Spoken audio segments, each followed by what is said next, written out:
Kamusta mga kalodi? Sa araw na ito ay pupunta na naman tayo sa Santa Maria Isabela, doon sa ating farm. At titignan natin yung farm natin kung ano na ang sitwasyon. At bago yan, kukuha muna tayo ng bangus para ibenta natin doon sa Santa Maria. So bali, hintayin lang natin si Poging Willie para kunin natin yung 40 kilos na bangus. Para at least may panggas tayong pupunta doon at pabalik dito sa atin. Napansin ko lang dito na marami palang bumibili ng Spitfire. Kaya sa mga gustong bumili ng Spitfire ay punta kayo dito sa Bakras, marami dito. At bago yan kalodi, intro muna tayo.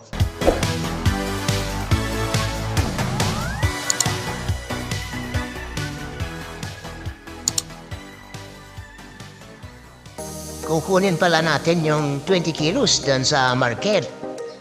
Para idagdag natin doon sa 20 kilos na ibibigay din ni Poging Willie.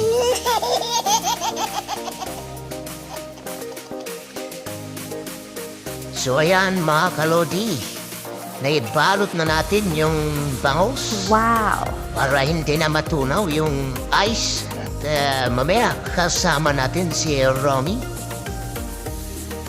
At ayan na si Romy na bagong ligo. Pagbalik niya, amoy malansa na. Yun, poging-pogi talaga si Romy. Talagang gwapong-gwapo. Na, malapit na tayo dito sa Naganakan at mamaya ay mag-uumpisa na naman tayong magbenta ng bangus.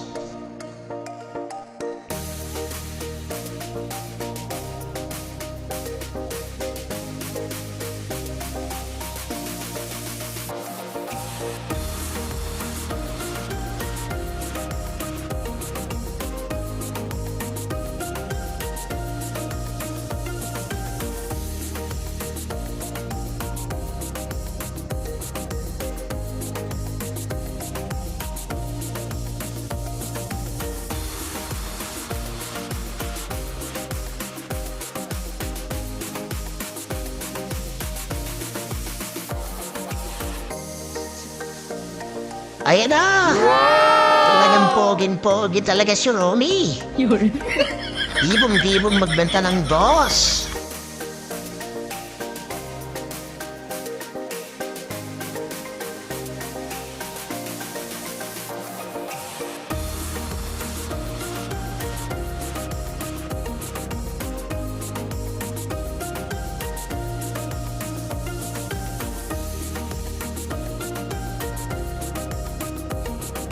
Ayan mga kalodi, so sa ngayon papunta na tayo doon sa farm at sayang na hindi natin na video yung iba pang client natin.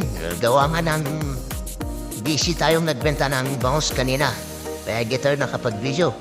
So ayun, si Romy, inihanda na yung lunch natin at mamaya kakain kami. So bali dito na kami sa farm at yun nga, malapit na namang ma-harvest tong palayan natin. At yan mga kalodi, yung solar natin.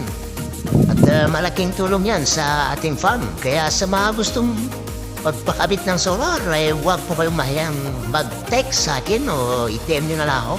At ayan mga kalodi, maraming salamat sa inyong panonood. At yun na, ang kita natin ngayon 810. So 40 kilos na bangus at yun nga, at least may kita tayo ngayon sa araw na ito. Maraming salamat mga kalodi.